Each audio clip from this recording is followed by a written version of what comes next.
शेख साहब, यकीनन आपकी जानिब से खदशात का इजहार भी किया जाता रहा कि आज इमरान खान के खिलाफ नाअहली का फैसला आने जा रहा है। इस फैसले को आप किस तरह से देखते हैं और अब आपका आगे का लाहेअमल क्या होगा?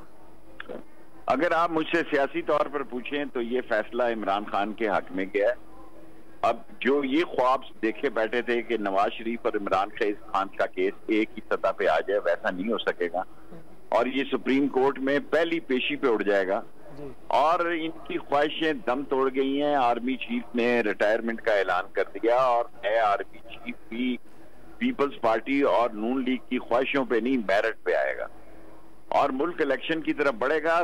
बहुत बड़ा माशी बहरान आ रहा है और मैं लाल हवेली से आपको इंटरव्यू दे रहा हूं, ऑन ओथ कहना चाहता हूं कि जो कुछ डॉलर के रेट चल रहे हैं वो तशवीशनाक हद तक हैं और एक 45 दिन प्राइम मिनिस्टर नहीं रही और उसने बयान दिया कि मैं फाइटर थी लेकिन प्याज, टमाटर, पेट्रोल और बिजली का मुकाबला नहीं कर सकी, इसलिए मैं रिजाइन दे रही हूँ। लोगों की आंखों में खून है, मसाइल ज्यादा मुल्क है। इमरान खान को नाअहल जरूर करार दिया है लेकिन ये हल्की फुल्की जो फैसले हैं ये हवा में उड़ जाएंगे।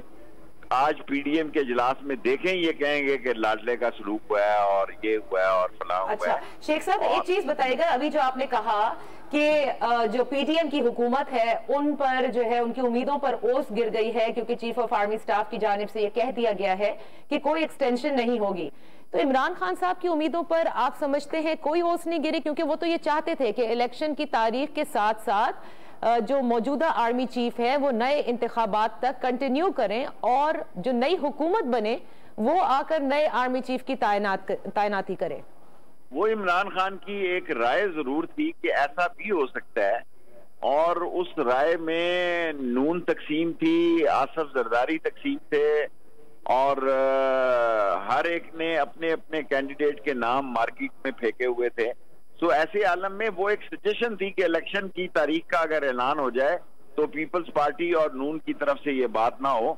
अभी आप देखेंगे कि इस पर अपोजिशन जो है खुशी का इजहार नहीं करेगी, वहां सफे मातम खींचेगी। ये तशवीशनाक जरूर है, ये सियासी बुनियादों पर फैसला जरूर है लेकिन इसकी कोई अहमियत नहीं। ये पीडीएम कोमे में चली जाएगी और मौजूदा हुकूमत वेंटिलेटर पर होगी और इस मुल्क में इलेक्शन होंगे। अच्छा, इसमें कोई शक नहीं है शेख साहब कि इमरान खान साहब की मकबूलियत जो है उसमें इजाफा हो रहा है, उनका वोटर सपोर्टर चार्ज भी है, बाई इलेक्शन में भी रिजल्ट्स उनके हक में आ रहे हैं और उन्होंने जितने हिसाब से जलसे किए हैं उससे भी सबको समझ में आता है।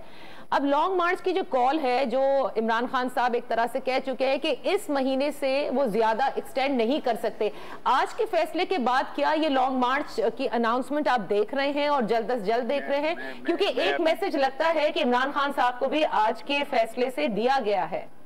मैं समझता हूँ कि ये मैसेज ऐसा खौफनाक, खतरनाक, तशवीशनाक या हंगामा खेज नहीं है, इसमें बड़ी गुंजाइश है और इमरान खान सोच समझ के सारी ताश खेल रहे हैं या बांट रहे हैं। ये जो -1 टीवी पे लगे हुए हैं, इमरान खान नहीं चाहते कि माइनस ऑल हो जाए।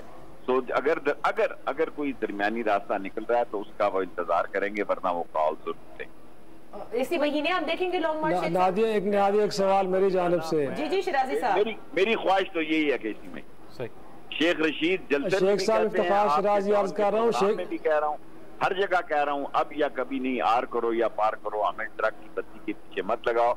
लेकिन अगर किसी के राब्ते हैं तो मुझे उसका इल्म नहीं है। अगर मुज़ाकरात से बात तय हो जाए और इलेक्शन निकल आए तो ये सोने पे सुहागा है, ये खास एहसान होगा अल्लाह का इस पर।